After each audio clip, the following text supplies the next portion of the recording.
UPFA parliamentarian Vidura Vikramanayake says that the public should be cautious when casting their vote during the upcoming elections. The parliamentarian made this statement while addressing an event in the Handapangod area.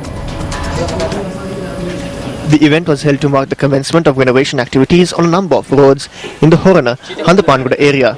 The election season is upon us and people have commenced to work. මේ කවදාවත් නොදකපු අය පට්ට හොරු සමහර අය ඇවිල්ලා ඡන්දයක් ඉල්ල.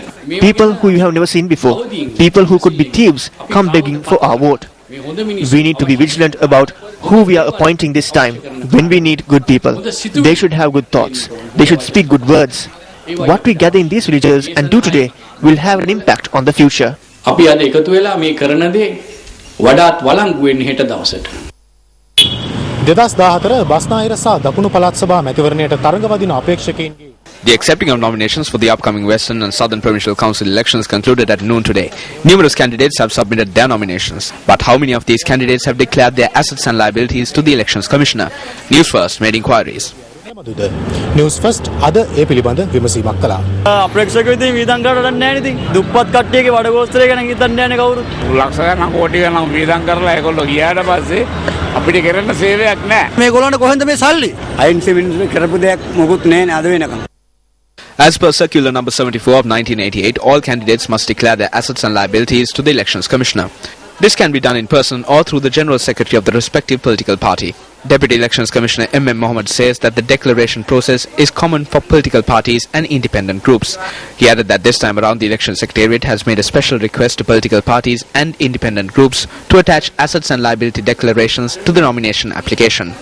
However, the Deputy Elections Commissioner notes that there is no legal provisions that allow the Commission to initiate legal action against candidates who do not hand in details of their assets and liabilities.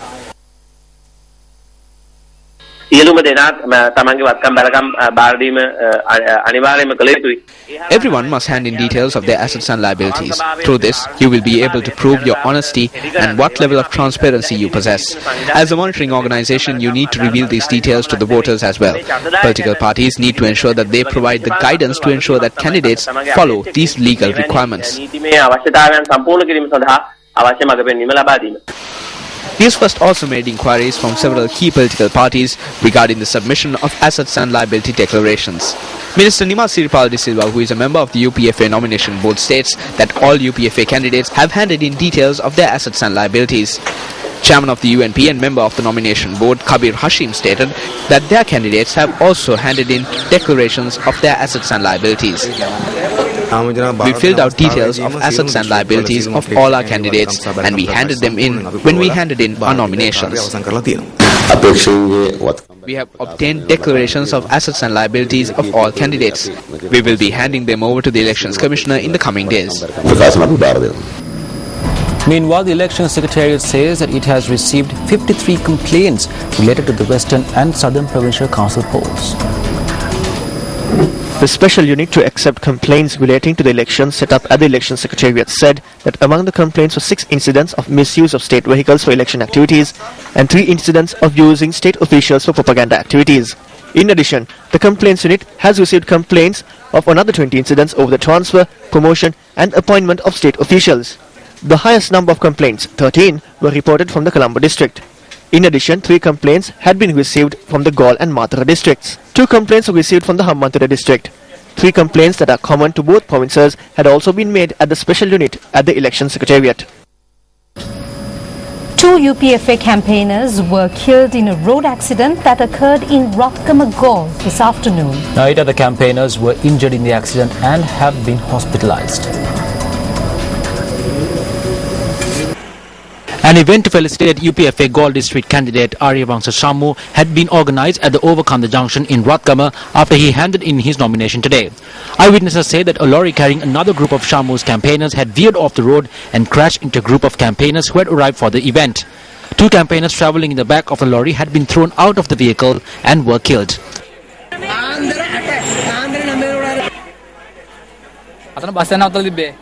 There was a bus parked and the lorry tried to overtake this bus. At that time, there was a table here to welcome the election candidates. and the people who were here said that the lorry was not approaching the location right, so they moved away. After that, the lorry hit a lamppost.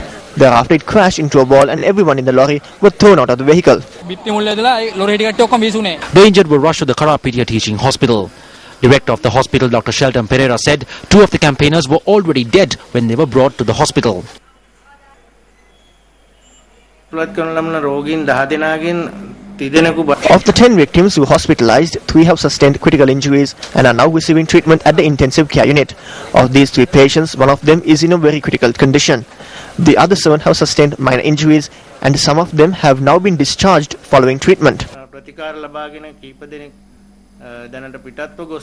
The deceased have been identified as residents of Ranapanadenia and Panvilla in Rathgama.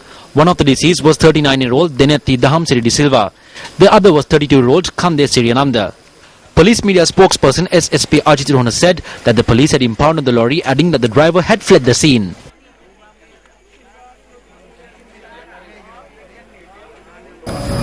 Two people have been killed in an accident involving a tipper and a motorcycle near the 7th kilometer course in Vanathavilluva on the Putlam-Vanathavilluva main road. Police media spokesperson SSP Ajit Rohana said that the accident occurred when the tipper collided with the motorcycle. That's right. The police said that the rider and the pillion rider on the motorcycle, who was severely injured in the accident, died en route to the hospital. The driver of the tipper has not been arrested. And with that, we now cross over for a short commercial break. Stay with Newsfirst.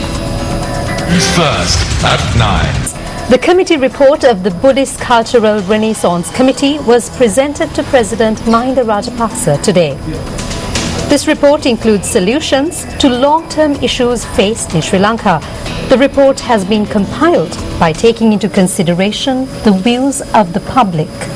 The report also included a proposal to hold special events to mark the 150th birth anniversary of Anagarika Dharmapala on the 17th of September.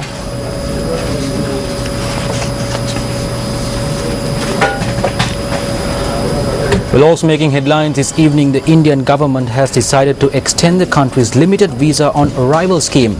According to the BBC, India has extended this scheme to include tourists from 180 countries, whereas it had extended visa on arrival facility to tourists only from 11 countries previously. Indian Planning Minister Rajiv Shukla said that they hope to implement the scheme from October, noting that it would take about 6 months for the respective departments to put the required infrastructure in place. The list, however, does not include providing visa on arrival to tourists of a number of countries, including Sri Lanka, Pakistan, Sudan, Afghanistan, Iraq and Somalia. The BBC reported that the Indian Planning Minister did not give any reasons as to why these countries were not included in the scheme. Now, according to the Australian Ministry of Immigration, Border Protection, the Australian government successfully repatriated 45 Sri Lankan nationals who arrived in Australia illegally. Now, according to Scott Morrison, the Australian Minister of Immigration and Border Protection, 8 detainees chose to return voluntarily. Morrison emphasised that anyone who arrives in Australia by boat illegally will either be sent to Papua New Guinea, Nauru or sent home. He adds that the Australian government does not deal in half measures and has the policies and resolve to fight people smugglers and stop illegal boat arrivals. A release issued by the Australian Minister of Immigration and Border Protection notes that voluntary returnees may be helped to resume their lives in Sri Lanka through the granting of reintegration assistance.